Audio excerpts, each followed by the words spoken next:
Ed Sciaky. We are Larson has just arrived.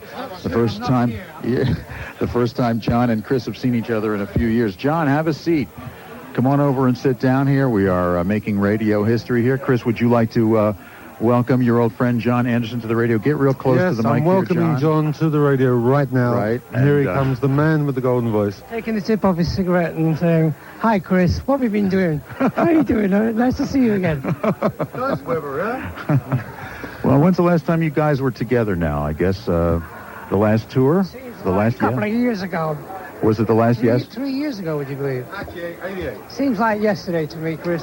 I know, time flies. I know, when you're having fun. You guys just gave yourselves a nice big hug. That was very nice to see you two guys together again. 1968, you guys got together in London and got this Yes idea going. And I know that was it. And I know you never wanted the thing to fade away, John. You always tell me how you want to just keep that spirit going. Well, you know, one of the great things about the early days, people say, in 10 years' time, you'll still be doing this. And we said, no way, no way. And here we are like 20-odd years later, still doing it. It's great. Then it was progressive rock. Now it's classic rock. Right? Chris knows that. Chris Yeah. You're right, Ed. He's very got to get on the mic, Chris. Okay, well, I'll do that. All right. So you guys, for various reasons, we had talked to Chris earlier about the old breakup. You got back together with Cinema, formed Yes again, and then that kind of faded out after Big Generator, and you went off with those other guys, Bruford, Wakeman, and Hal John. Chris was left stuck out here in L.A. I know. I just have a good time, and he does the work. But I know you guys were never really apart, really spiritually, were you? Come on. Well, we're always together, you know. We're always together in many different levels, I suppose. Yeah. And there's always that inkling that we've got to get together someday and do some more stuff together. So yeah, we'll see what happens, you know. Well, you guys, the Anderson, Bruford, Wakeman, Hal guys, you've been working on a new record, right? Yeah, we just finished a new album. It's really sounding great, and we had a lot of fun. They're just mixing it now. Really? They're keeping us out of the studio while they mix it. Do you have a title for it yet? I don't know, actually. Oh, okay. That's a good title. How about some of the? How about a couple of titles of the tunes that we might expect? You have that together yet? I don't know. Well, you don't know which ones are going to make the final record, is that it? We did quite a lot, so it's juggling at the moment with the best. Best of the bunch. Are there a lot of long epics, or is it short stuff? No, we tended to get into 7-minute, 8-minute stylized ideas. You know, it just came out very naturally. Yeah. You know, just a lot of fun. Chris, I know you had to check out that Anderson, Bruford, Wakeman, Howe record, and did you have like a little emotional tug there when they were doing that? Yeah, I did. Yeah. Quite a little emotional tug. Tugging away at the heartbeat. So, in other words, it's just the crass, cold facts of the music business. Is that it? Come on. Yeah. No, it is not. It is not.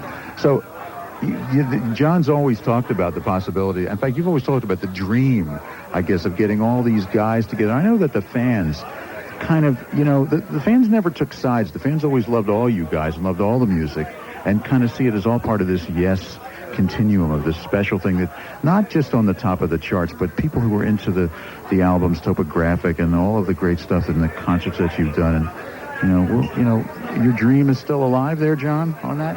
Yeah, very much so. I think that, you know, one of the developing situations that I was very fortunate to work with both groups over the last 3-4 years. Right. And realizing the potential of both bands. And, you know, it'd be great for us all to get together one time and do a great show. Yeah. I think it's in the works. We're talking about it. Really? And I think it's something that it'd be very musically satisfying at the end of a kind of period of time to say, well, at least we got together and did a tour and made some music together as a 8-piece unit, if you Absolutely. like. You know? Well, don't you think that, I wonder if when you see like Pink Floyd or The Who or the Stones go out on tour and they get all this acclaim and recognition, and I think one of the reasons that Yes maybe hasn't continued to get that continuum. We haven't got to the top of the tree. Well, because you were doing other things. You weren't focused so specifically on keeping it going straight forward as a one group, as you know, with its splintering and so on. I think, you know, Chris knows we collectively love the excitement of adventure in music. So yeah. who knows where it's going to take us. Absolutely. You just keep your fingers crossed that everything's going to work out well. Yeah. What are you pointing at here? There's a friend of mine coming over, Mr. Charles Fleischer. Mr. Charles He was Fleischer. just with us. Yoza. Roger Just 1 Rabbit. second. John, do you want to talk to Roger Rabbit there for a second? All right. Roger, come on over here. I know you're a fan of Yes music. I'll just hold this mic. Yeah. I don't want to be rude to John. He's Yes. well, he's a great friend. He's helped me out many times. Really? He lent me £1 million 3 years ago. I was homeless in South London. He gave me the money, put me up in a place, gave me full use of his recording studio, and I still owe him the cash. Let it back down. John, you don't understand. I've got to get back to Lancashire. I'm going to Messiah for this. Does Roger Rabbit know any Yes tunes or anything like Roundabout or whatever? Let's see if we can... every teeth and death. Boy, I love that song. John Anderson, Chris Squire, and Charles Fleischer. Our new lead singer. John, come sit down again. John, come back. We're on the radio. John, come on. Chris, can you get John to come back, or is it just I don't like... know. First of all, he's late, and then he gets up in the middle of the interview. He thinks I'm going to work with him again. I don't know. Do you think you ever might? Well, listen. You two guys. Some of the fans, I guess, got to thinking you guys really weren't. Your friendship had broken up. You weren't working together, and you maybe weren't even speaking together. Was there really a falling out, or what was it? No. John's been in and out of the band a couple of times, and he likes to do various other projects like Vangelis and extracurricular stuff. Right. And I guess my main role has been keeping the thing together in the mainstream. Yeah. While he goes out to play. You're the only man who's never left. Yes. That's right. That's right. Yeah. And Alan White has never left since he joined or whatever. No, that's right. But you're the man who's been there continuously and whatever. John, I was just talking to Chris about your personal relationship. Let me hold this microphone. Now, you haven't seen each Philadelphia? other. Yes. Philadelphia. You haven't seen each other in a couple of years, and it's good to see you guys talking here. Were you not talking? Were you really on the out? Not talking. Really? I haven't seen Chris for a while. It's nice to see Yeah. It's funny. You bump into each other, and it's good. You're telling me that you're working on some kind of box set collection of Yes stuff that's going to... I think that's inevitable that we want to put something together. I met with Eddie Alford just a week ago, and we talked about how to really put a box set together that would be more entertaining than just slotting in some songs and putting a song-by-song situation. Uh-huh. And it was great to see Eddie again. I haven't seen Eddie for about 3 years. We talked over it, and we might just be getting together in a week or so and pulling it together. I'm very excited to be involved, to be honest. That has to do with getting the recognition for you guys that you deserve. If anybody deserves a retrospective, a collection to put it in perspective, you guys do.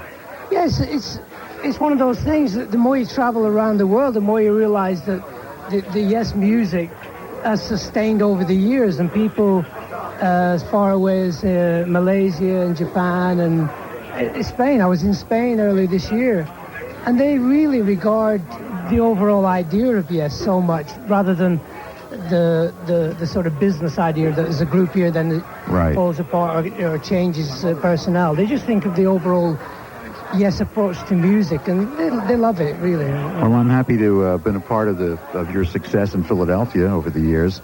And we met before, Eddie? Yeah, right. Thanks, John. You remember those days? How about 76 at JFK Stadium? Was that a milestone in your concert career as far as you remember? I think it was the first time we played in front of a very large audience. And it was an extraordinary experience. You guys thinking of getting together and writing together again, like we had in the old days? You were just talking about, coming out with a box set. I haven't even had a chance, as you know, we just met to talk to John about it yet. This is a rare reunion for you guys. Yeah. All because of me. Thank you. But I don't know. I've got some other ideas that I'd like to discuss about. Maybe, as John said, we might be working with Rick and Steve and Bill again, and I'd like to think that maybe we could do possibly an album, with all these people on it. Wow. It's something we have yet to discuss. I can't really just say it over the radio. How about bringing this? But I am. What about Vangelis? It's not without possibility, It really isn't. Yeah. Vangelis I think he's back in Athens again, you know. Is your project with him coming out, we're John? just finishing it. We just finished the mixes, and we're just reviewing when to put it out, really. And you have something else happening, a show? What are you telling me? One or two things coming up. You know, I'd rather not talk about until it comes through, you know. All right. I've made that mistake before, you know. Talk about, I'm just going to go and, walk on the moon. Right. And it never happens. No, I've just lost my headphone, but I don't care. You can hear fine? Mind. Okay. We don't mind. I see.